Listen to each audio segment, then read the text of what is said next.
This week I'm testing the GWM Cannon Dual Cab Ute. Let's find out how good it is as a baby drive. And don't forget to like and subscribe and follow us on our socials. The child seat section of this review is brought to you by Infosecure. In the back of the Cannon Ute, there are Isofix in the two outer rear seats. They're not within plastic guides, but they're nice and easy to connect to. There are top tether anchorages for each of the outer seats too. There's not one for the central seat, but it is really spacious in here and I can easily fit between two child seats. Now, to access those top tether anchorages, you have to bring the entire seat back forward and attach the top tether straps, and then it's really quite difficult to get those nice and tight, and that's the case in most Utes. Now, we can fit two child seats in the back here really nicely.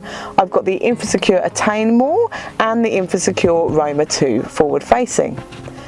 Now, we found with rear facing child seats in both positions, you could easily fit a 186 centimetre driver or front passenger. Legroom is really good in here. And to learn more about the child seats used in this video, just click on the link here. There are aircon vents in the back of the central console box for the rear passengers, which is fantastic in a Ute for keeping everybody nice and comfortable. In the back of the Cannon Ute, the storage is minimal but practical. There are mat pockets on the back of both front seats. They will hold and conceal an iPad, and the door bins will hold a large refillable water bottle and an iPad too, and there's the little handle wells for storage too. Storage in the front is really good. There are two cup holders in the central console. They'll hold a reusable and a disposable coffee cup. In front of them is a little storage well, and then there's a phone tray in front of the gear lever. And you've got 12 volt and USB sockets there too. The central console box is small though.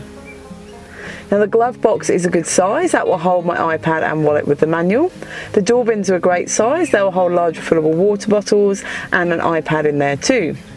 There's a storage tray on the dashboard and two underneath the steering wheel.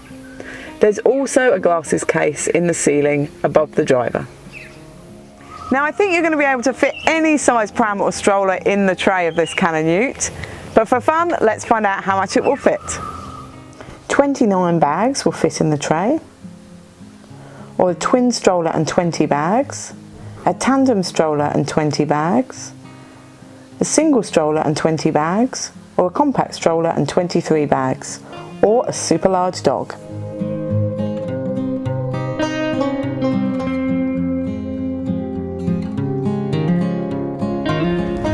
The media system in the Cannon is really nice and simple. It's very basic and easy to navigate. Now, it does have your aircon controls in here, which is fantastic, and some nice features in the settings where you can customize the volumes and things like that, which is great. Now, it does have CarPlay as well, which is really nice. When you put it into reverse, these camera images are fantastically clear, which is really good.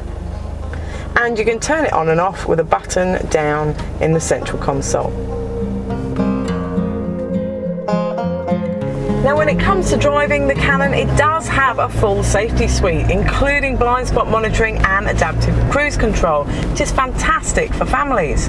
It does feel a little bit clumsy and unrefined to drive, I'll be honest, and a bit bouncy. However, the visibility is fantastic in here, and the turning circle is good too, which does make parking and manoeuvring really nice and easy. And that rear view camera is fantastic, especially for school car parks. So to sum up with the Cannon, it is a fantastic Ute for the price. It has a lot of features in there that you would expect to find in a much more expensive Ute. It also can fit those two child seats nicely in the back with a person in between, with fantastic legroom. Obviously, tray space is good, and that media system is a bit basic. However, those cameras are fantastic. It's just the drive that lets it down a little bit for me.